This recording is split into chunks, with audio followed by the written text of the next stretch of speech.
Oke, kita mulai bahas firman malam hari ini dari Yeremia 11 ayat 10 sampai demikian pelajaran dari buli yang pecah. Beginilah firman Tuhan kepadamu. Pergilah membeli buli-buli yang buatan, lalu ajaklah bersama beberapa orang tua bangsa itu dan beberapa orang imam yang tertua. Dua, kemudian berangkatlah ke lembah Ben Hinnom yang di depan pintu gerbang Bein. Seruanlah di sana perkataan akan sampaikan kepadamu. Katakan dengar firman Tuhan, Raja Yehuda dan penduduk Yerusalem.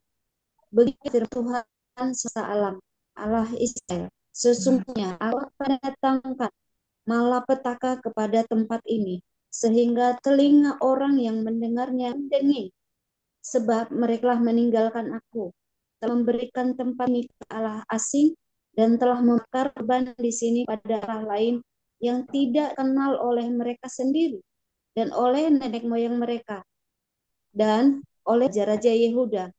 Mereka telah membuat tempat ini penuh dengan darah orang-orang yang tidak bersalah. 5. Mereka telah membuat bukit-bukit pengorbanan bagi Baal untuk membakar anak-anak mereka sebagai korban bakaran kepada Baal. Suatu hal yang tidak pernah kuperintahkan atau kukatakan dan yang tidak pernah timbul. Amin. 6 sampai 10. Sebab itu sesungguhnya waktunya akan datang. Demikianlah firman Tuhan, bahwa tempat ini tidak akan disebut lagi Tofet dan lembah Berhinom, melainkan lembah pembunuhan.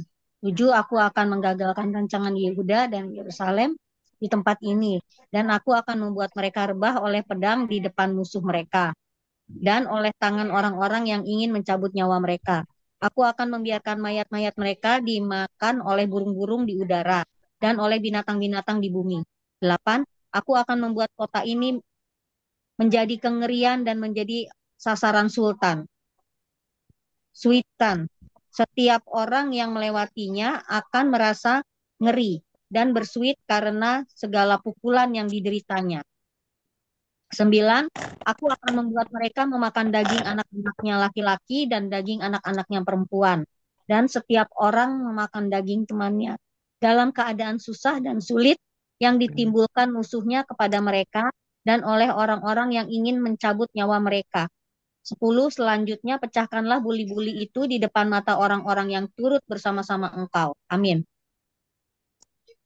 Ayat 11, katakanlah kepada mereka, beginilah firman Tuhan semesta alam. Demikianlah akan kupecahkan bangsa ini dan kota ini, seperti orang memecahkan tembikar tukang periuk, sehingga tidak dapat diperbaiki lagi. Dan Tofet akan menjadi tempat penguburan, karena tidak ada tempat lain untuk menguburkan. Ayat 12, begitulah demikianlah firman Tuhan. Dan kepada penduduknya aku akan membuat kota ini seperti Tofet.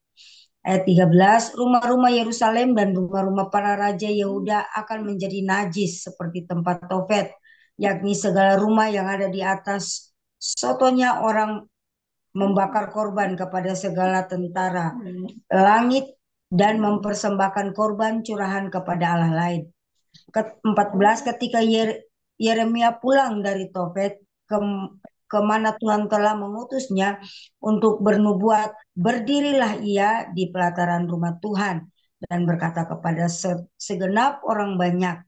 Ayat 15, beginilah firman Tuhan semesta alam, Allah Israel. Sesungguhnya aku akan mendatangkan ke atas kota ini dan ke atas segala kota sekitarnya seluruh malapetaka yang telah kukatakan akan menimpa mereka, sebab mereka berkeras kepala dan tidak mendengarkan perkataan-perkataanku.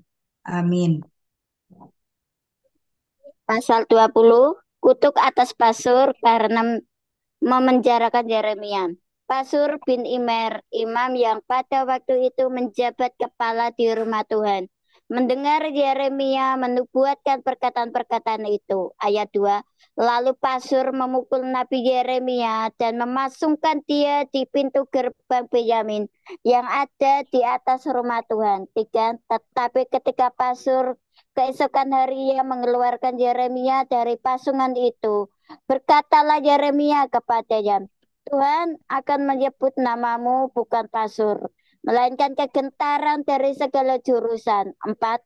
Sebab beginilah firman Tuhan, sesungguhnya aku akan membuat engkau menjadi kegentaran bagimu sendiri dan bagi semua sahabatmu. Mereka akan rebah mati oleh pedang musuhnya di depan matamu sendiri, dan seluruh Yehuda akan kuserahkan ke dalam tangan Raja Babel, yang akan mengangkut mereka ke dalam pembuangan ke Babel dan memukul mati mereka dengan pedang. Ayat 5.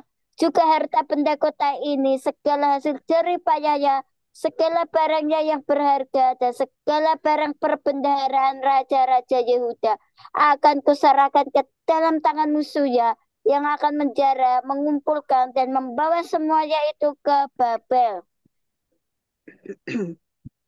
Ayat 6. Mengenai engkau, hai Pasyur, dan semua orang yang diam di rumahmu, kamu akan diangkut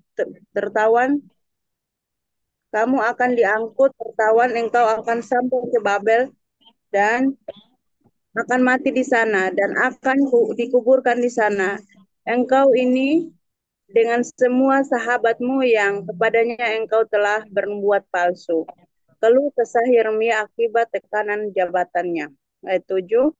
Engkau telah membujuk aku ya Tuhan, dan aku telah membiarkan diriku dibujuk. Engkau terlalu kuat bagiku dan engkau menundukkan aku. Aku telah menjadi tertawan sepanjang hari, semuanya mereka mengolok-olok aku. Sebab setiap kali aku berbicara, terpaksa aku berteriak, terpaksa berseru, kelaliman, aniaya, sebab firman Tuhan telah menjadi celah dan cemooh bagiku sepanjang hari. Tetapi apabila aku berpikir, aku tidak mau mengingat dia dan tidak mau mengucapkan firman lagi demi namanya. Maka dalam hatiku ada sesuatu yang seperti api yang menyala-nyala, terkurung dalam tulang-tulangku. Aku berlelah-lelah untuk menahannya, tetapi aku tidak sanggup. Tetapi ayat 10, aku telah mendengar bisikan banyak orang. Kegentaran datang dari segala jurusan. Adukanlah dia. Kita mau mengadukan dia. Semua orang sahabat karibku mengintai apakah aku tersandung jatuh. Barangkali ia membiarkan dirinya dibujuk, sehingga tidak dapat mengalahkan dia dan dapat melakukan pembalasan kita terhadap dia. Amin. Ayat 11. Tetapi Tuhan menyertai aku seperti pahlawan yang gagah. Sebab itu, orang-orang yang mengejar aku akan tersandung jatuh, dan mereka tidak dapat berbuat apa-apa. Mereka akan menjadi malu sekali, sebab mereka tidak berhasil. Suatu noda yang selama-lamanya tidak terlupa. Ayat 12. Ya Tuhan semesta alam, yang menguji orang benar, yang melihat batin dan hati. Biarlah aku melihat pembalasanmu terhadap mereka, sebab kepadamu lah kuserahkan perkaraku. Ayat 13. Menyanyilah untuk Tuhan, pujilah Tuhan, sebab ia telah melepaskan nyawa orang miskin dari tangan orang-orang yang buat jahat. 14. Terkutuklah aku ketika ibuku melahirkan aku. Ayat yang ke-15. Terkutuklah orang yang membawa kabar kepada bapakku dengan mengatakan, seorang anak laki-laki telah dilahirkan bagimu, yang membuat dia bersuka cita dengan sangat. Amin.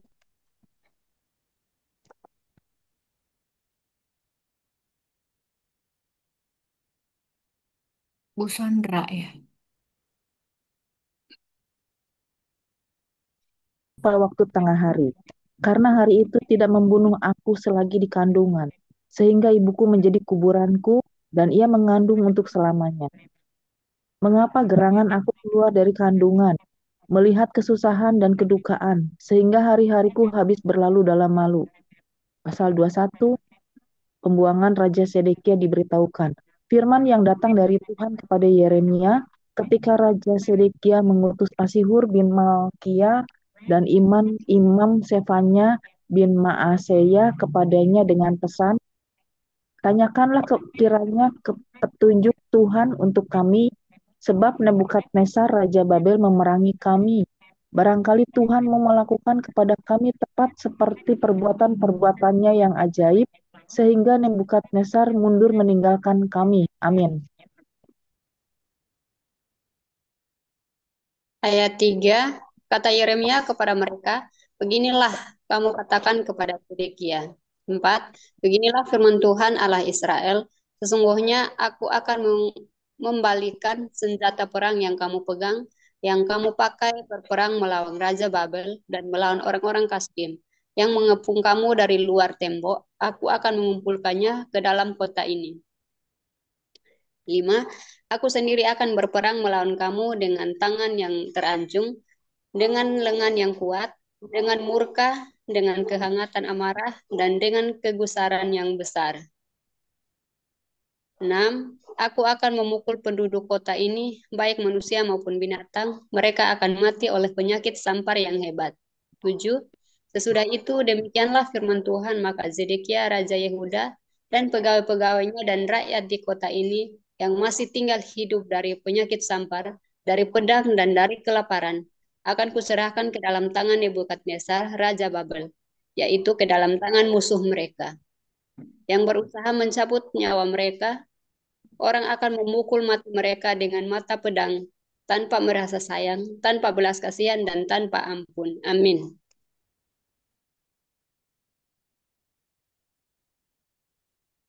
Bu Nur Cahya. Ayat 8, Bu ya. Iya. Ayat 8. Tetapi kepada bangsa ini haruslah kau katakan, beginilah firman Tuhan. Sesungguhnya aku menghadapkan kepada kamu jalan kehidupan dan jalan kematian. 9. Siapa yang tinggal di kota ini akan mati karena pedang, karena kelaparan, dan karena penyakit sampar. Tetapi siapa yang keluar dari sini dan menyerahkan diri kepada orang-orang Kasdim yang mengepung kamu, ia akan tetap hidup. Nyawanya akan menjadi jarahan baginya. 10. Sebab aku telah menentang kota ini untuk mendatangkan kecelakaan dan bukan untuk mendatangkan keberuntungannya. Demikianlah firman Tuhan, kota ini akan diserahkan ke dalam tangan Raja Babel yang akan membakar habis dengan api. Nubuat melawan Raja Yehuda. 11. Kepada keluarga Raja Yehuda, dengarlah firman Tuhan. 12. Beginilah firman Tuhan, hai keturunan Daud, jatuhkanlah hukum yang adil setiap pagi dan lepaskanlah dari tangan pemerasnya orang yang dirampas haknya, supaya kehangatan murkaku jangan menyambar seperti api dan menyala-nyala dengan tidak ada yang memadamkannya oleh karena perbuatan-perbuatanmu yang jahat. Amin. Ayat 13, sesungguhnya aku akan menjadi lawanmu, hai kota yang di atas lembah, gunung batu di dataran, demikianlah firman Tuhan. Hai kamu yang berkata, siapakah yang berani turun kepada kami, dan siapakah yang berani masuk ke tempat pendudukan kami? 14, aku akan melakukan pembalasan kepadamu, sesuai dengan hasil perbuatanmu. Demikianlah firman Tuhan. Aku akan menyalakan api di hutannya yang akan memakan habis segala sesuatu yang di sekitarnya. Yeremia 22 ayat 1. Beginilah firman Tuhan, pergilah ke istana Raja Yehuda dan sampaikanlah di sana firman ini. Ayat 2, katakanlah, dengarkanlah firman Tuhan, hai Raja Yehuda yang duduk di atas tahta Daud, engkau pegawai-pegawaimu dan rakyatmu yang masuk melalui pintu gerbang ini. Ayat 3, beginilah firman Tuhan, lakukanlah keadilan dan kebenaran, lepaskanlah dari tangan pemerasnya orang yang dirampas haknya. Janganlah engkau menindas dan janganlah kau memperlakukan orang asing, yatim, dan janda dengan keras, dan janganlah engkau menumpahkan darah orang yang tak bersalah di tempat ini. Amin. Ayat yang keempat, sebab jika kamu sungguh-sungguh melakukan semuanya itu, maka melalui pintu-pintu gerbang istana ini akan berarak masuk raja-raja yang akan duduk di atas tahta Daud dengan mengendarai kereta dan kuda. Mereka itu pegawai-pegawainya dan rakyatnya. Ayat yang kelima, tetapi jika kamu mendengarkan perkataan-perkataan ini, maka aku akan bersumpah demi diriku, demikianlah firman Tuhan, bahwa istana ini akan menjadi reruntuhan. 6. Beginilah firman Tuhan mengenai keluarga Yehuda. Engkau seperti Gilead bagiku, seperti puncak gunung Libanon. Namun pastilah aku akan membuat engkau menjadi padang gurun, menjadi kota yang tidak didiami orang. Ketujuh, aku akan menetapkan pemusnah-pemusnah terhadap engkau, masing-masing dengan senjatanya. Mereka akan menebang pohon aras pilihanmu dan mencapakannya ke dalam api. Ayat yang ke-8, dan apabila banyak bangsa melewati kota ini, maka mereka akan berkata kepada yang lain, seorang kepada yang lain, mengapakah Tuhan melakukan seperti itu kepada kota yang besar ini? Amin. Ayat yang ke-9, orang akan menjawab, oleh karena mereka telah melupakan perjanjian Tuhan, Allah mereka, dan telah sujud menyembah kepada Allah lain, dan beribadah kepadanya. Nubuat melawan Raja Salum. Janganlah kamu menangisi orang mati, dan janganlah turut berduka cita karena dia. Lebih baik, lebih baiklah kamu menangisi dia yang sudah pergi, sebab ia tidak akan kembali lagi. Ia tidak lagi akan melihat tanah kelahirannya. 11. Sebab beginilah firman Tuhan mengenai Salum bin Yosia, Raja Yehuda, yang telah menjadi raja menggantikan Yosia ayahnya, dan yang telah meninggal di tempat ini. Ia tidak lagi akan kembali ke sini. 12. Tetapi ia akan mati di tempat pembuangannya dan tidak lagi akan melihat negeri ini. Nubuat melawan Raja Yoyakim. 13. Celakalah dia yang membangun istananya berdasarkan ketidakadilan dan anjingnya berdasarkan kelaliman, yang mempekerjakan sesamanya dengan cuma-cuma dan tidak memberikan upahnya kepadanya. Amin. 14 yang berkata, aku mau mendirikan istana yang besar lebar dan anjung yang lapang luas. Lalu menetas dinding istana, membuat jendela, memapani istana itu dengan kayu aras dan mencatnya merah. 15. Sangkamu rajakah engkau jika engkau bertanding dalam hal pemakaian kayu aras? Tidakkah ayahmu makan minum juga dan beroleh kenikmatan, tetapi ia melakukan keadilan dan kebenaran. 16. Serta mengadili perkara orang sengsara dan orang miskin dengan adil. Bukankah itu namanya mengenal aku? Demikianlah firman Tuhan. 17. Tetapi matamu dan hatimu hanya tertuju kepada pengejaran untung, kepada penumpahan darah orang yang tak bersalah, kepada pemerasan dan kepada penganiayaan. 18. Sebab itu beginilah firman Tuhan mengenai Yoyakin bin Yosia, Raja Yehuda. Orang tidak akan meratapi dia, aduhai abangku, aduhai kakakku. Orang tidak akan menangisi dia, aduhai tuanku, aduhai Seri Paduka. Amin. 19. Ia akan dikubur secara penguburan keledai, diseret dan dilemparkan keluar pintu gerbang Yerusalem. Nubuat melawan Raja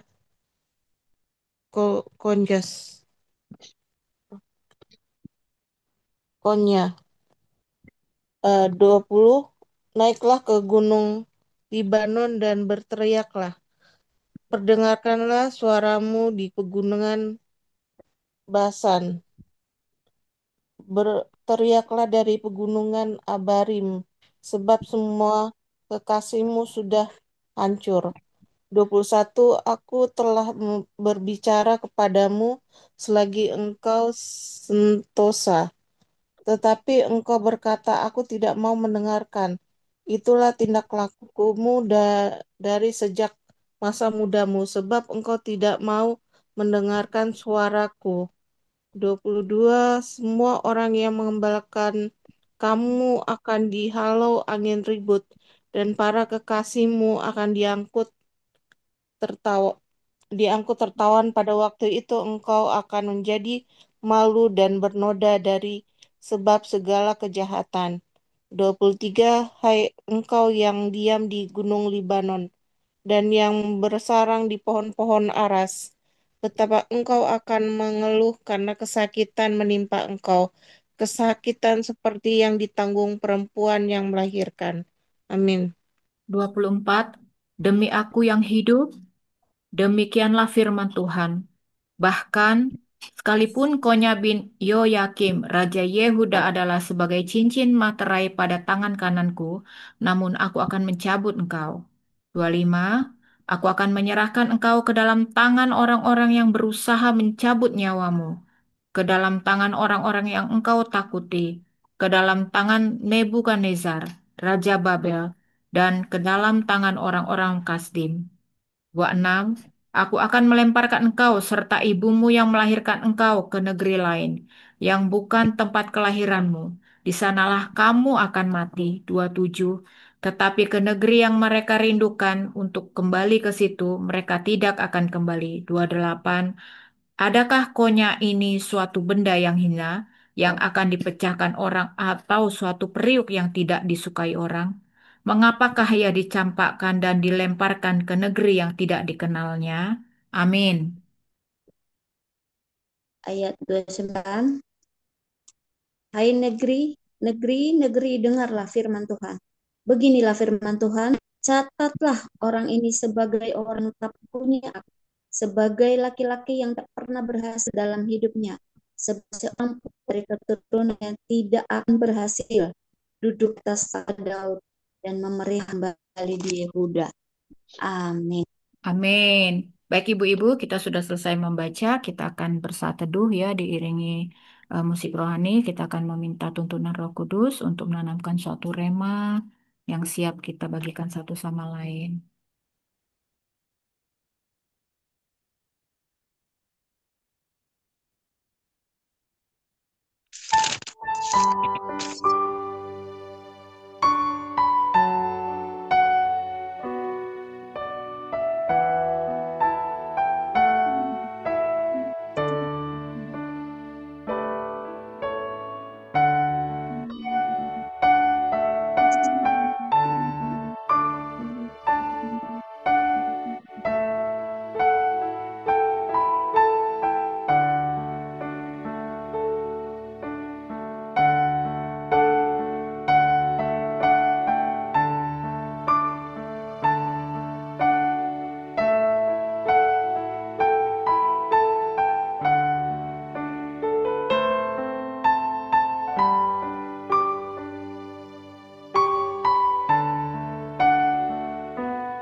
Baik, ibu-ibu, silakan bagi ibu-ibu yang mau berbagi rema ataupun kesaksian, silakan, monggo.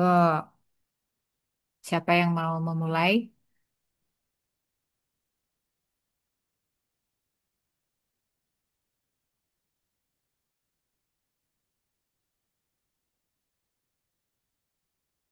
Bu Erna, Bu Dewi, Bu Sandra, Rahayu, Bu Depe, Bu Mensi, boleh.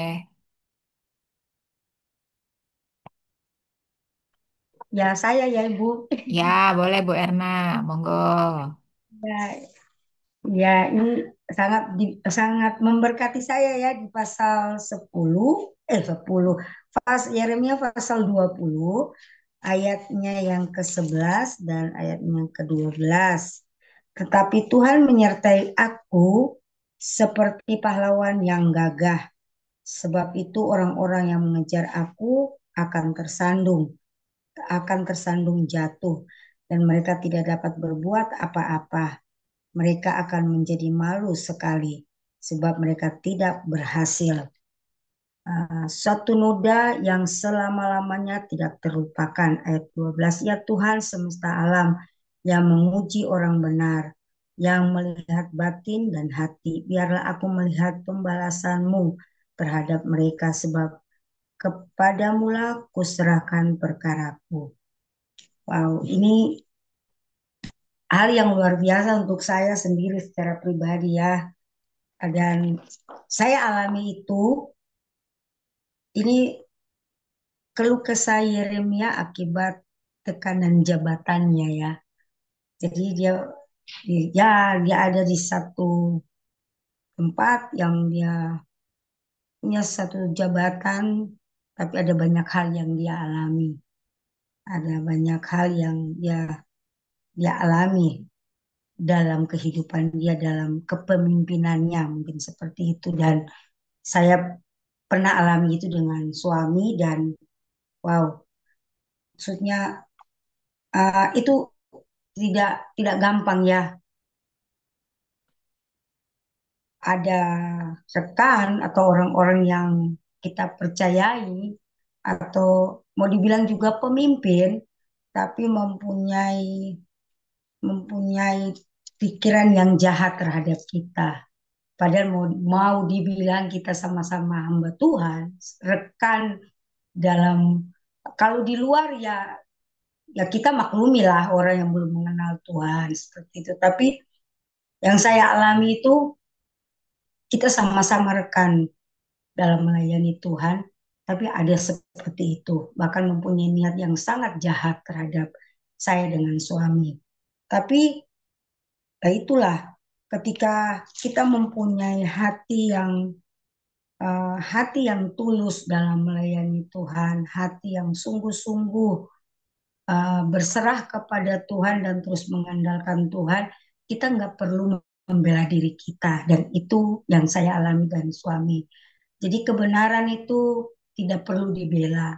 Kebenaran itu akan muncul sendiri. Tidak perlu kita bela diri kita karena waktu ini terus akan berjalan.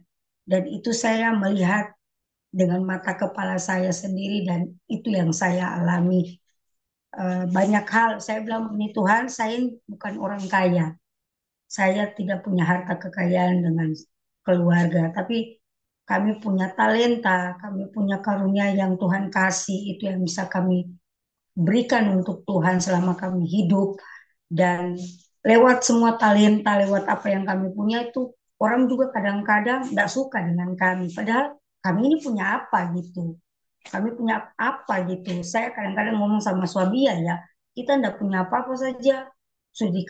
Sudah dibuat orang kayak gini. Toh kalau kita jadi orang kaya, kita punya semua. Itu bagaimana? Kayak kita dua goyan-goyan gitu. Tapi kembali lagi Tuhan tuh tahu isi hati kami. Jadi kami sungguh-sungguh mau melayani Tuhan. Kami kayak udah jadi tawanan roh gitu. Nggak bisa kemana-mana. Cuma hidup ini hanya untuk melayani Tuhan.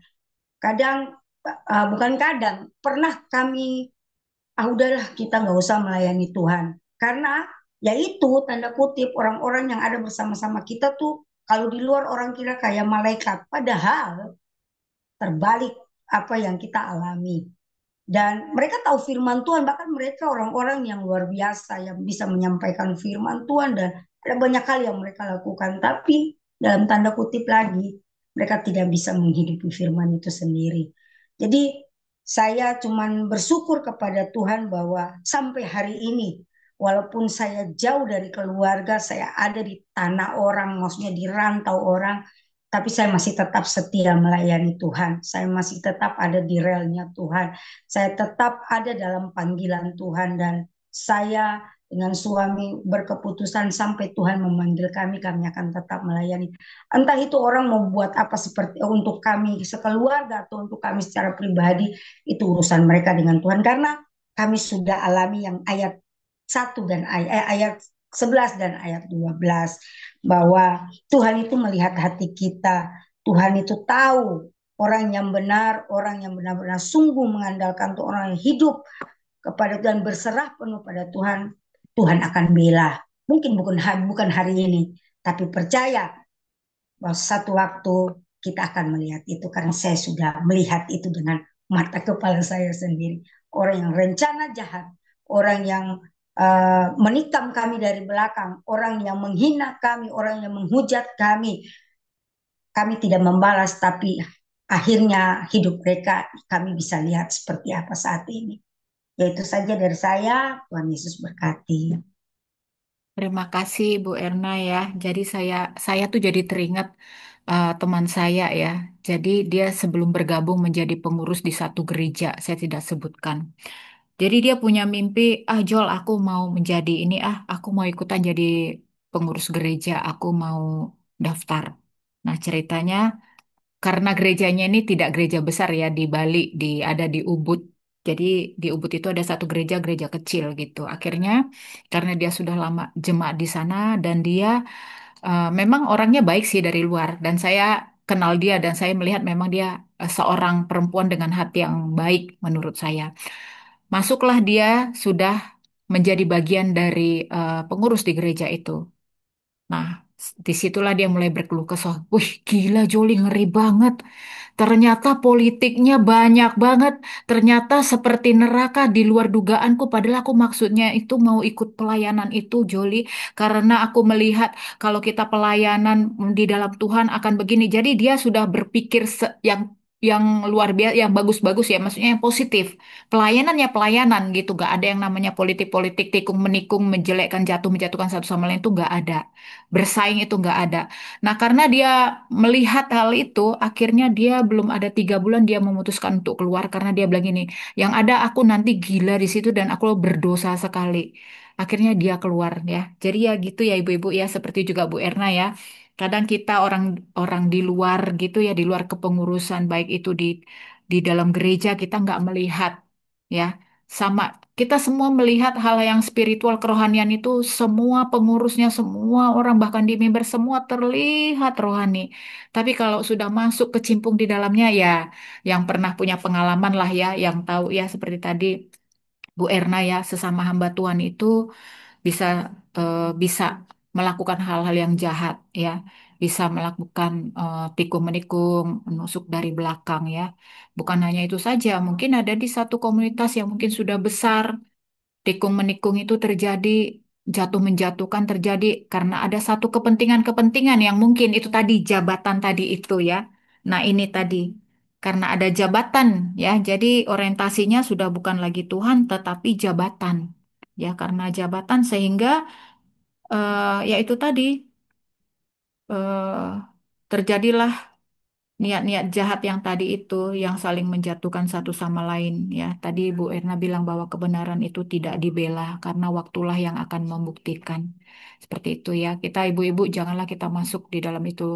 Jika ibu-ibu ada pengurus di gerejanya ya atau dimanapun menjadi pengurus, ya itulah yang paling penting kita jaga hati aja di situ. Kalau memang kita murni mau cari Tuhan, ya kalau kita memang murni cari Tuhan ya, maka kita tidak terfikir yang namanya mau bersaing itu.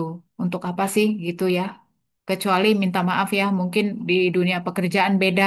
Kadang-kadang tuh ada karyawan yang mau jilat bosnya, baik-baik sama bosnya, tapi tetap juga nikam dari belakang ini juga gitu ya. Hanya karena apa? Supaya lancar naik jabatan ya, uang lancar, pekerjaan proyek dilancar ya begitulah ya dunia. Jadi jangan kita membawa urusan dunia itu ke dalam kehidupan kerohanian kita ya. Seperti itu. Terima kasih ya Bu Erna ya untuk sharingnya. Silakan ibu-ibu lain. Oke, salam Bu Joli. Ya, Rahayu, monggo. Yang saya dapat di Yeremia pasal 22 ayat 3. Beginilah firman Tuhan, lakukanlah keadilan dan kebenaran. Lepaskanlah dari tangan pemeras ya orang yang dirampas haknya. Janganlah engkau menindas dan janganlah engkau memperlakukan orang asing, yatim dan janda dengan keras, dan janganlah engkau menumpahkan darah orang yang tak bersalah di tempat ini. Ya, saat kita bertemu dengan anak yatim dan janda, bagaimanakah respon kita? Apakah berdiam diri saja atau memperlakukan dia biasa-biasa saja? Tetapi di mana saat ini saya merawat orang lansia yang sudah umur 70 tahun, di mana harta bendanya dihabiskan oleh anak cucunya. Ini tidak di film, ini di kenyataan. Dia di mana dia paling kaya sekarang Gondang di kota desa suami saya. Dan setelah saat tanah itu terjual oleh anak cucunya, kedua orang tua dan anaknya dibuang, tidak diakui. Dan secara manusia, secara daging saya muara sekali. Kenapa? Kenapa dia masih punya orang tua, masih punya nenek? Dulu bilang ya, setelah hartanya dijual, dia akan mengurus. Tetapi saat saat habis-habisan, mereka ditinggalkan, dilempar, dibuang, tidak dianggap. Dan apa namanya? Iya ya, saat kita punya harta, terutama untuk tanah ya, jangan sampai saat kita masih hidup, tanah itu jangan dijual. Karena kita adalah dari tanah. Jika kita menjual tanah itu, terkutuklah orang itu. Apalagi orang itu masih hidup. Jadi dengan tanah, hati-hatilah yang punya tanah. Pergunakanlah dengan sebaik mungkin. Karena kita terbuat dari tanah, kita akan kembali juga kepada tanah. Jadi saat orang tua atau orang dekat kita mempunyai harta benda tanah, jangan sekali-kali memanfaatkan, alah orang tuaku kaya, aku ingin menjual ini. Tetapi setelah itu kasihan, tidak ada yang mengurus, tidak ada yang memperhatikan. Padahal saat tua-tua itu mereka membutuhkan anak cucu menantunya, tetapi saat itu juga mereka tersia-sia oleh anak cucunya. Dan anak yang bersama juga, saya juga rada setengah tidak genep. Dia juga kadang meresahkan warga, mencuri pakaian, mencuri sandal, membedoli tanaman. Suami saya sampai jengkel. Suami saya jujur tidak marah, tetapi respon hati kita di mana? Kasih Kristus kita di mana? Apakah kita marah? Apa kita mempunyai kasih saat mereka dalam keadaan kayak gitu? Dan kita memperhatikan harta yang dirampas dalam firman ini kan, janganlah engkau menindas dan janganlah engkau memperlakukan orang asing. Dan orang itu tuh bukan apa-apa ya saya ya, bukan ibu, bukan saudara.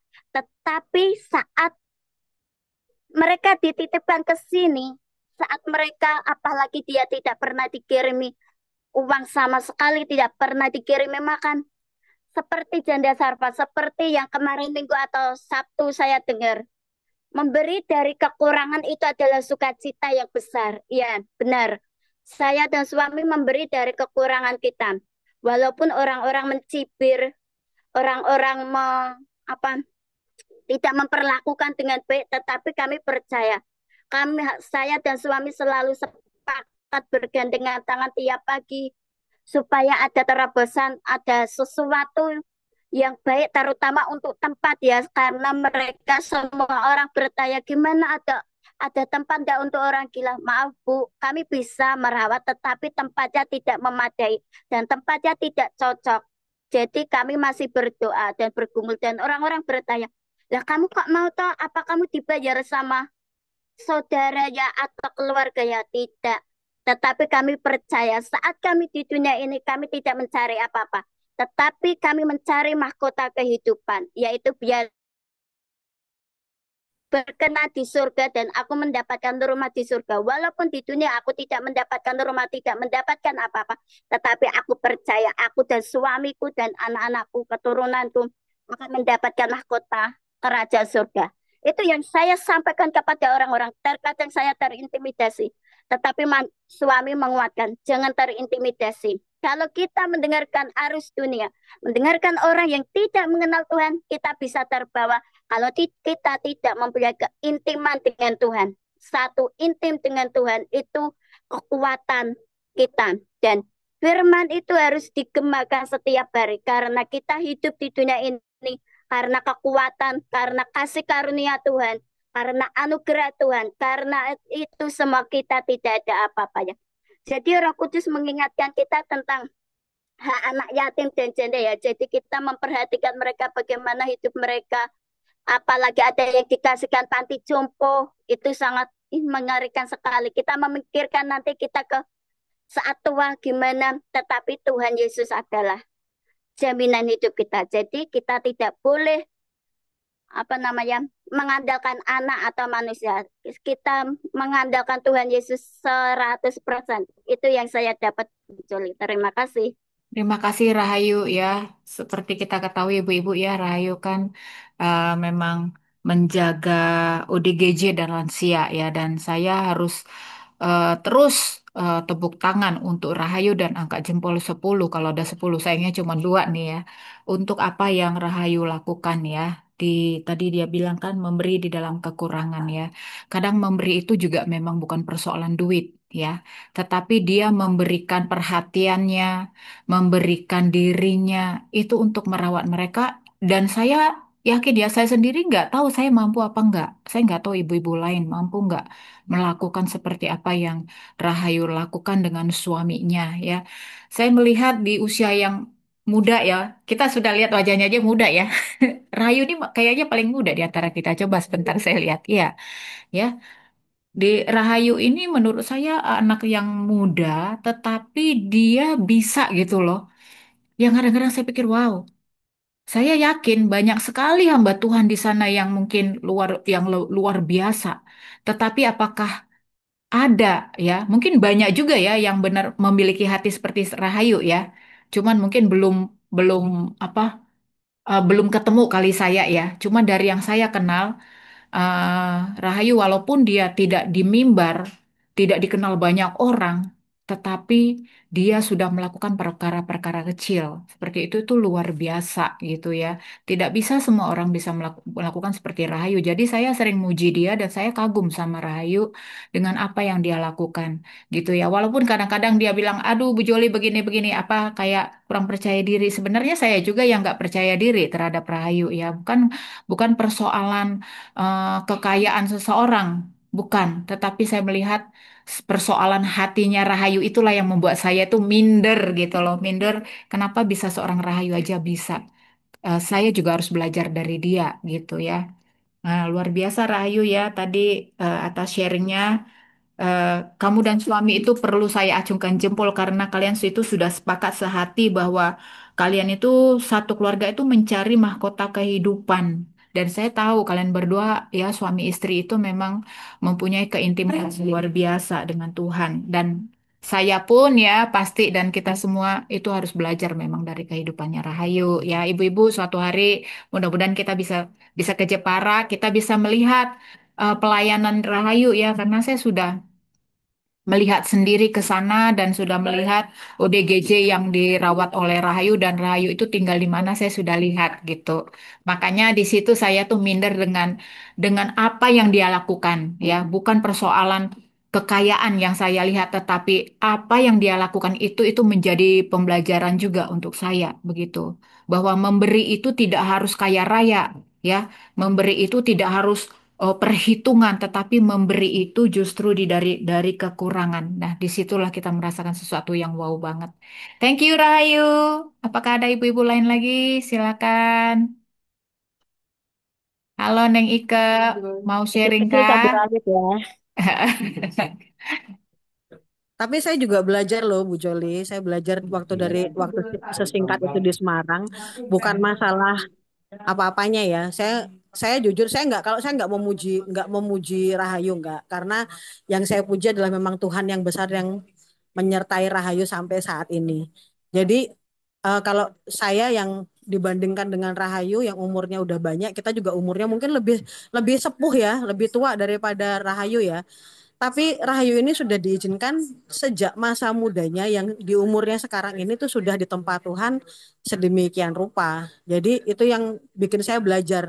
Jadi tetaplah humble, rendah hati, tetap apa namanya terus belajar sama Tuhan, karena memang siapapun itu nggak cuma Rahayu, semua dari kita memang yang kita rendah hati, kemudian kita bersedia dipakai Tuhan, Tuhan pasti mau pakai kita. Justru dalam banyak kekurangan lah kita pasti akan dipakai Tuhan justru untuk mempermalukan orang-orang yang ngakunya punya banyak, ngakunya sanggup berbuat banyak, tapi tidak pernah berbuat apa-apa. Jadi jangan pernah apa namanya merasa wah ya ya jangan jangan berkecil hati hanya karena misalnya wah Rahayu bisa saya kok belum bisa. No, kita semua punya bagiannya masing-masing.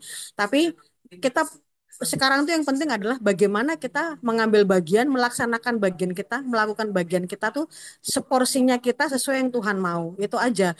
Jadi tetap rendah hati buat kita semua, tetap apa namanya, inilah saya ya Tuhan kan selalu ya selama ini tanpa kita sadari kita bilang ini aku utuslah dia. Biasanya begitu. Jadi mau diakui Tuhan tapi nggak mau diutus. Inilah aku Tuhan utuslah dia gitu kan. Sekarang kita belajarnya ini aku utuslah aku Tuhan dengan keterbatasanku, dengan kekuranganku, tapi aku mau menjadi perpanjangan tangan Tuhan. Thank you Bu Jalis. Maaf ya Amin. saya Nggak apa, mampir-mampir, iya, saya nggak mampir-mampir apa-apa. langsung nyelonong aja. Nggak apa-apa Bu Kristi, bener ya. Bener tuh ibu-ibu, kita jangan ini nih yang tadi kata-katanya, inilah aku Tuhan, utuslah dia, terus nunjuk orang. Bener banget ya. Kita jangan seperti itu ya, inilah aku Tuhan, utuslah aku. Ya, nggak apa-apa. Oh iya Bu Erna ya. Baik, silakan. Monggo siapa lagi yang mau bersharing? Bu Mensi, halo Neng Ike, apakah Neng Ike mau sharing? Ya sedikit ya, Ya, saya juga boleh banget, silakan. belajar sharing. Saya juga mungkin Bu Joli juga tahu ya apa yang menjadi peristiwa dalam rumah tangga saya. Saya terus terang kalau be- di saat kenal Bu Joli lah, saya baru bisa merendahkan diri dan mengubah hidup saya ya. Yang tadinya saya emosional gitu ya, yang tadinya saya apa pokoknya ada hal-hal yang negatif ada di dalam diri saya itu langsung saya memuncak lebih besar gitu ya. Tapi puji Tuhan, setelah kenal Bu Joli dan teman-teman Bu Joli gitu ya, saya merasa eh, saya ubah gitu dalam hidup saya. Saya bisa merendahkan diri kepada Tuhan gitu ya. Apalagi di saat keadaan tidak baik-baik saja, saya masih tetap bersyukur. Kalau dulu yang saya lakukan adalah selalu meninggikan gitu ya. Tuhan, aku ini kurang apa? Tuhan, aku ini siapa? Tuhan, apa maksud dan tujuanmu? Tapi sekarang saya ubah itu semua dengan rasa bersyukur. Tuhan, seandainya ya apa mengurus mertua gitu ya, kan Bu Joli tahulah peristiwanya gitu kan. Nah, saya bilang, Tuhan, terima kasih sampai hari ini aku masih bisa merawat mertua gitu. Kalau dulu mungkin saya marah, tapi kalau sekarang Tuhan saya terima kasih bisa merawat mertua. Terus kemarin juga anak ya, anak tiri. Memang dia melihat mamahnya mungkin dia capek, kesel gitu ya. Apa pengen membantu gitu, tapi dalam hati saya itu juga ada rasa Tuhan aku ini kurang apa pada dia gitu. Tapi itu saya ubah lagi, Tuhan terima kasih Engkau telah memberikan anak yang terbaik. Mereka bisa berbakti kepada orang tuanya, walaupun tidak kepada aku, setidaknya kepada mamahnya, dia bisa memberi itu. Terus yang ketiga, saya juga bersyukur, mau belajar bersyukurnya di saat anak-anak belum menerima pekerjaan atau resign pekerjaan, itu ada sesuatu yang tersembunyi di dalam Tuhan. Dulu saya menyadari mengapa sih anak ini resign dari kerjaan. Aduh, susah banget diatur. Tapi sekarang, oh ternyata Tuhan persiapkan. Terus seperti kemarin ya, anak saya resign dari Bandung. Kerja di Bandung resign gitu kan. Apa sih, apa tujuan dan hikmat Tuhan gitu. Ternyata kakaknya yang di universitas terbuka itu kuliah. Biasanya yang nunggu mertua itu kan kakaknya. Karena kakaknya kuliah sampai maghrib, sedang kita hari Minggu itu di gereja. Jadi eh, anak yang kedua bisa lah gitu ngegantiin posisi kakaknya. Dulu kakaknya kalau saya bilang, Mas keluar, dia nggak mau keluar gitu ya. Tapi puji Tuhan, dengan terus terang saya sangat-sangat bersyukur pada Ibu Joli dengan hikmat dan doanya bisa mengubah hidup saya. Walaupun masih dalam masalah gitu ya, dalam masalah juga, tapi rasa bersyukur itu ada dibanding dulu. Kalau dulu memuncak, tapi sekarang saya terima kasih sudah bisa bersyukur dan mengambil apa sih yang menjadi bagian Tuhan, mengapa ini harus terjadi dalam hidup saya. Itu sih yang menjadi sharing saya hari ini. Terima kasih. Ya, makasih Neng Ike ya. Jadi ibu-ibu Neng Ike ini adalah salah satu ibu yang memang kita layani ya. Jadi kan ada satu komunitas FPS ya, bagi yang tidak tahu, satu sekolah penginjilan. Itu kebetulan ada dalam satu grup, saya lupa kami 8 atau 10. Nah, kami memang bergantian melayani Neng Ike ya. Jadi Neng Ike ini memang masalahnya wow luar biasa deh pokoknya ya. Jadi memang kami fokus untuk melayani Neng Ike supaya tidak bebannya itu terlalu berat, berat, berat, berat, berat sampai dia drop sendiri ya. Nah, kita ibu-ibu yang di eh, grup itu memang eh, bersatu hati untuk sama-sama membantu Neng Ike ya. Jadi bukan saya sendiri aja, tetapi dengan beberapa teman itu tadi yang di grup itu untuk membantu Neng Ike terhadap intimidasi masa lalunya, intimidasi leluhurnya, intimidasi masa lalu, intimidasi suami, keluarga besar, dan lain-lain ya, terlalu berat. Tetapi Neng Ike luar biasa ya, jangan pernah menyerah. Kita tuh selama masih hidup di dunia, pasti kita punya masalah. Kita pasti punya stres masing-masing ya.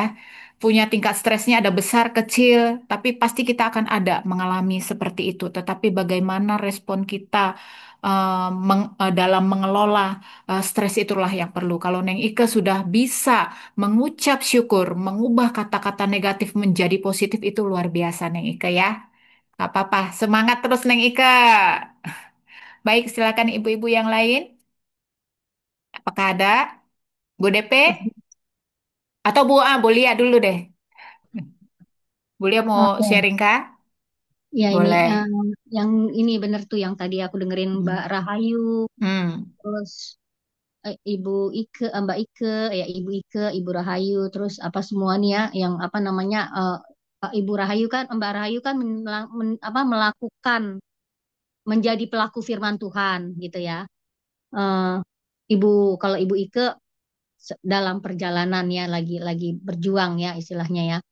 Emang tuh kalau ya emang di dalam hidup itu nih saya baca nih yang 19 yang kita awal dibaca nih emang kita tuh perlunya membaca firman Tuhan dan menjadi pelaku firman itu jadi kita emang pasti akan mengerti akan ada apa namanya warning-warning kalau kita eh, melakukan kesalahan, kalau kita benar-benar menjadi pelaku firman tuh kita pasti akan takut kalau kita nggak mendengarkan peringatan Tuhan, jadi gitu.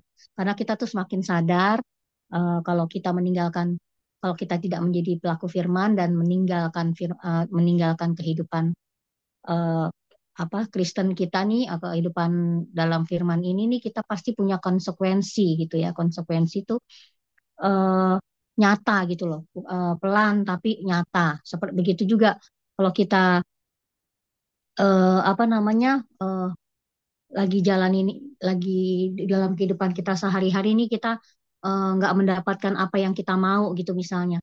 Terus kita jadi ada tergoda sedikit pikiran untuk cari jalan yang instan seperti itu misalnya kayak kita lagi sebel sama orang atau lagi sama suami, kita pengen ngintip-ngintip, nggak dapat, nggak bisa ngintip-ngintip jadi detektif pribadi, mulai tergoda untuk main dukun seperti itu. Aduh, hati-hati deh pokoknya kita kalau selama kita harus komitmen, eh, jangan cuma baca firman Tuhan tetapi menjadi pelaku firman kayak gitu. Semangat ya Bu Ike. Makasih Kak Joli. Ya, makasih ya. Lihat bener tuh. Ini manusiawi banget ya. Kita tuh ya nggak usah lah kita lah ya yang baca firman, udah rajin penyembahan atau apapun udah intim tetap aja tuh ya kayak lihat tadi kalau sudah kena sedikit cus kepengen banget datang ke dukun ya. Kepengen banget datang ke peramal, pengen banget ini. Karena apa? Saking itu tadi jalan instan itu tadi memang tuh cara kerjanya si jahat itu luar biasa. Itu cara-caranya si jahat lah pokoknya mau membuat kita itu memang jatuh ke dalam dosa. Padahal sudah jelas-jelas ya, kita tidak boleh menduakan Allah ya. Allah kita itu adalah Allah yang cemburu seperti itu. Kita benar-benar ibu-ibu ini. Sebenarnya ini peperangan kita semua sih. Peperangan apa? Peperangan terhadap diri sendiri. Musuh paling besar itu kan kenapa dibilang musuh terbesar adalah diri sendiri? Ya egonya kita itu.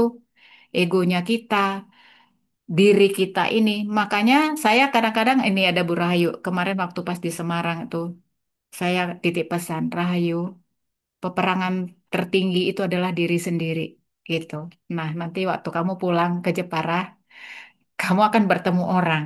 Nah, berperanglah dengan dirimu sendiri. Kita lihat siapa yang memulai, maka dia yang kalah. Saya belum tanya sama Rahayu nih, siapa yang kalah ya kan? Yang kalah itu artinya yang duluan tidak tahan mau bercerita, ya kan? Seperti itu, bercerita, ya kan?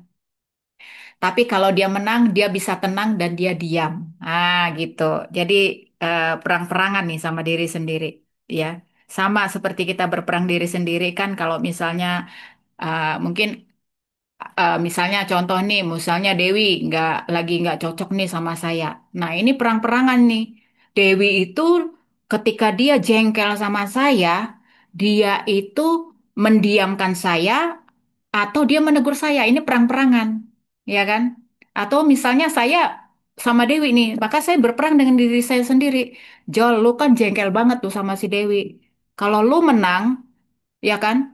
Berarti lu negur dia, maka saya dengan segala kerendahan hati menegur Dewi. Itu artinya saya menang, menang terhadap ego saya. Tapi kalau saya diam sampai saya nunggu si Dewi negur saya, berarti saya kalah. Nah, saya sering begitu dengan diri saya. Sakit sih ya, karena ego itu mainnya dengan ego. Tapi memang belajar merendahkan diri itu, merendahkan diri ya, merendahkan hati itu tuh sakit karena yang dilawan tuh ego. Tapi ya nggak apa-apa lah.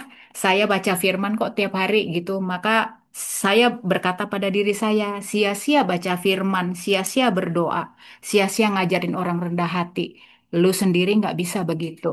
Itu kayak teguran ya. Jadi kan firman itu selalu seperti pedang bermata dua.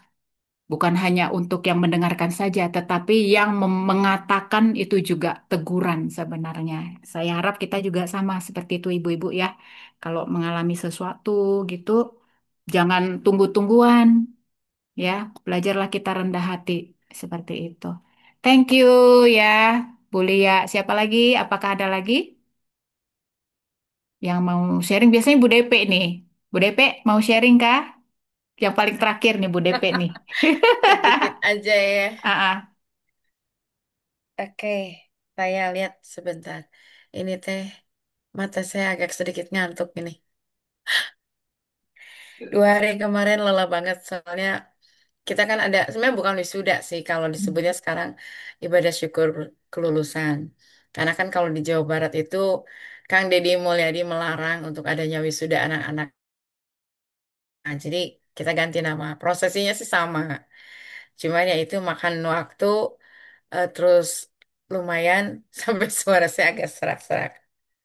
Saya dapetin tadi saya apresiasi banget sama Ibu Rahayu, kemudian apresiasi juga sama Ibu Erna gitu, luar biasa. Tapi saya juga agak nyambung sama Ibu Kristi. Memang kita masing-masing nggak bisa. Kalau misalnya saya disuruh ngerawat ODGJ, yang jadi, yang ada malah saya jadi ODGJ karena saya nggak bisa gitu. Jadi intinya ya Bu Rahayu luar biasa gitu kan ya. Kalau memang itu disuruh ke saya. Mungkin kalau Tuhan sudah ngasih talenta itu atau ke anugerah itu, kasih karunia itu ya mungkin saya bisa. Tapi untuk saat sekarang kayaknya enggak deh gitu. Malah mungkin kalau saya ngeliat orang seperti itu, saya hanya ingat ketika saya ngeliat ODGJ, saya ingat Bu Rahayu gitu ya. Jadi pas saya lihat, ih ini kayaknya orangnya stres. Langsung saya kepikir saya Bu Rahayu. Kalau misalnya Bu Rahayu ada di sini, kayaknya langsung diambil. Kalau saya hanya bisa berdoa. Oke, saya hanya dapat dari Yeremia 20 ayat 12. Di sini disebutkan, sebenarnya ini penggalan ya. Sorry. Ya Tuhan semesta alam yang menguji orang benar, yang melihat batin dan hati. Biarlah aku melihat pembalasanmu terhadap mereka, sebab kepadamulah kuserahkan perkaraku. Di sini konteksnya adalah Yeremia yang dalam kondisi mengeluh tentang jabatannya yang tadi disebutin sama Bu Erna ya. Ya kalau memang kita lihat dapur dari satu gereja, makanya waktu saya pindah gereja itu eh, pendetanya itu ngomong begini, Cici, kalau Cici tahu dapurnya, pasti semua orang akan bilang, wah ternyata begini. Jadi saya belajar, waktu itu saya menetapkan hati memang, udahlah kita mau coba jadi jemaat dulu gitu kan. Terus teman saya juga bilang begini, Ci, Cici tahu nggak dapurnya? Enggak lah, kita nggak usah tahu dapurnya. Nah memang belakangan-belakangan ini kita jadi tahu kan. Karena kan memang mau nggak mau kita nyemplung juga di situ gitu. Cuma kembali saya diingatkan tentang yang ayat ini gitu. Ketika kita punya hati yang tulus, ketika kita punya hati yang bisa melihat bahwa segala sesuatu memang ya diizinkan Tuhan, namanya juga manusia ya. Manusia tuh nggak bisa 100% sempurna, 100% baik, 100% tulus, itu jarang banget gitu ya. Kami menemukan sih memang di gereja yang kami ini, ya kalau dibilang eh, secara firman, ya saya tahu banyak gitu. Tapi secara ketulusan saya belajar banyak dari tempat ini. Jadi di sini tuh orang-orangnya yang saya ngelihat ya mereka tulus gitu. Nothing tulus melakukan segala sesuatu, nothing tulus. Entah itu misalnya mereka melayani ada unsur apapun, mereka melakukannya dengan tulus gitu. Bahkan saya bisa melihat itu secara eh, apa personal gitu ya. Karena kalaupun misalnya mereka melayani, ya ada yang suaranya bagus, tidak jadi WL atau tidak jadi singer, ada yang suaranya biasa-biasa, bisa jadi singer atau WL. Dan saya waktu saya ngeliat begitu, ya karena mereka hatinya tulus gitu. Jadi nggak ngaruh gitu, apapun itu nggak ngaruh. Meskipun kalau misalnya saya, ya karena kadang-kadang kan saya suka melihat unsur hati gitu. Terus akhirnya saya diingetin, siapa sih yang bisa menilai hati? Nggak ada. Manusia sehebat apapun nggak akan ada yang bisa menilai hati. Tuhanlah yang bisa menilai hati gitu. Jadi di sini disebutin Yeremia waktu itu dia hanya ngomong begini, ya Tuhan semesta alam yang menguji orang benar. Ternyata orang benar pun bisa diuji, ibu-ibu ya. Kalau misalnya kita diujinya itu dengan misalnya ada sedikit sesuatu yang membuat kita jadi ngeganjel, apakah kita masih memiliki ketulusan hati? Apakah kita masih memiliki atau masih disebut sebagai orang benar? Tadi Bu Joli sempat singgung ya. Kalau misalnya kita orang yang berani rendah hati dan mau mengalah, ya kita sendiri yang mulai ngomong duluan. Tapi kalau Iya, misalnya orangnya cuek bebek, ya udah biarin aja gitu kan. Itu bukan urusan kita gitu. Urusan kita kan ya kita melakukan segala sesuatu karena nothing tulus gitu. Jadi kembali saya diingetin malam ini, ya Tuhan yang menguji orang benar, bukan manusia yang menguji. Guru bisa menguji murid. Tapi kalau misalnya setiap kita tidak bisa saling menguji, saya nggak bisa nguji Bu Sandra, Bu Sandra juga nggak bisa nguji Bu Dewi. Hanya Tuhan yang bisa menguji. Kemudian dia yang paling bisa melihat kedalaman hati kita. Kalau kita bisa bilang Tuhan itu ada di dalam hati kita, artinya Tuhan yang bisa tahu hati kita tuh lagi bengkok, lagi lurus, lagi gimana gimana. Kemudian dan biarlah aku melihat. Nah, di sini ada katakan pembalasanmu. Jadi intinya, kalaupun misalnya ada orang yang tidak berbuat baik sama kita, bukan kita yang harus menghakimi gitu. Penghakiman itu adalah aku, kata Tuhan. Yeremia juga diposisikan seperti itu. Dia hanya berdoa. Biarlah aku melihat. Biarlah. Berarti kalaupun misalnya Yeremia tidak melihat, ya sudah, nggak apa-apa gitu. Tapi dikatakan di sini, sebab kepadamu lah kuserahkan perkaraku. Jadi ya tadi kan Bu Joli juga sempat bilang, setiap kita tuh banyak, ya bukan banyak, setiap kita ada masalah, masing-masing kita punya masalah, masing-masing kita punya pergumulan. Tapi masalah kita mau kita pendam sendiri atau mau kita serahkan sama Tuhan gitu. Jadi Yeremia di sini mengatakan, biarlah kepadamu lah kuserahkan perkaraku. Perkara Yeremia, dia berhadapan dengan orang-orang yang sebenarnya adalah apa sih namanya, keturunan Daud gitu. Sebenarnya kalau keturunan Daud kan berarti orang-orang benar gitu. Tapi ternyata di kalangan orang-orang benar pun ada orang-orang yang tidak benar. Atau misalnya orang-orang benar sekalipun yang mengatakan dirinya benar, justru yang melakukan pencemaran gitu. Bahkan dikatakan kalau kita lihat Yeremia ini sempat nangis karena di posisi dia yang seperti itu nggak ada yang bela, hanya Tuhan yang bela. Jadi saya tadi sempat merenung sejenak gitu. Kita nggak bisa ngomong A, I, U, E, O atau ngomong seperti apapun karena tetap yang menguji kita adalah Tuhan dan yang pasti apakah kita termasuk orang-orang yang dikategorikan benar menurut hukum Tuhan ataukah kita benar menurut diri sendiri. Karena yang bisa melihat batin dan hati adalah Tuhan. Bagian kita hanya satu, serahkan perkara kita sama Tuhan. Udah pen itu itu cukup bagi kita. Jadi ketika kita menyerahkan jangan diambil lagi. Udah diserahkan, ya udah serahin semuanya gitu. Percayakan semuanya sama Tuhan. Buat Tuhan sendiri yang akan akhirnya. Karena Tuhan itu adil. Kalau misalnya kita lihat dari ayat 19, oh sorry Bu Joli agak kepanjangan ya. Kalau misalnya kita lihat di ayat 19 itu saya baca ini tuh ngeri banget gitu ya.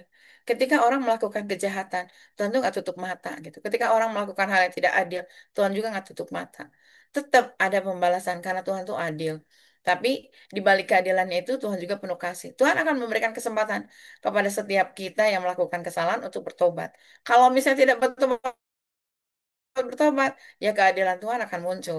Jadi ya kembali, bagian kita adalah serahkan segala sesuatunya kepada Tuhan. Serahkan perkara kita sama Tuhan. Itu aja sih mungkin Bu Joli. Makasih, kepanjangan nih, sorry. Enggak, makasih Bu Dede, luar biasa ya.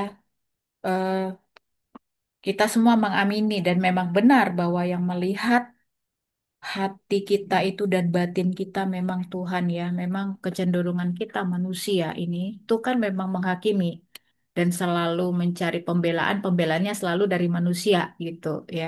Padahal itu tadi yang menguji apa hati kita ya sebenarnya Tuhan ya. Dan tadi itu loh saya tertarik katanya Bu Dede. Di kalangan orang benar saja ada orang yang tidak benar. Nah ya seperti itu. Ya itulah ibu-ibu ya. Jadi makanya kita benar-benar apa? Sebenarnya kita sih orang-orang yang harus berhati-hati kembali ke diri sendiri lagi seperti itu tadi.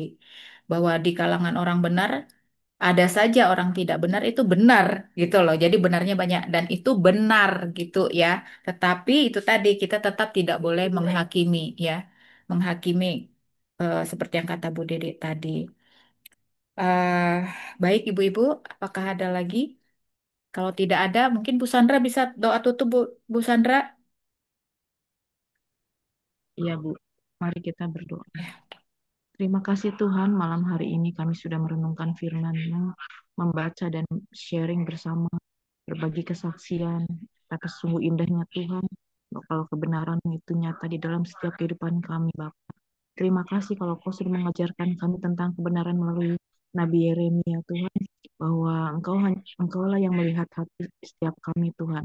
Kami percaya dan kami rindu, Tuhan, hati kami terus diperbaharui hari lepas hari. Di dalam nama Tuhan Yesus, malam hari ini kami mengucap syukur apa yang sudah kami renungkan dan kami baca dan kami sharingkan ini Tuhan, boleh terjadi dan boleh membuat setiap kami ini boleh bertumbuh, berakar, dan berbuah di dalam setiap kehidupan kami. Terima kasih Tuhan untuk malam yang indah ini. Hanya di dalam nama Tuhan Yesus kami ucap syukur. Haleluya. Amin. Amin, amin. Terima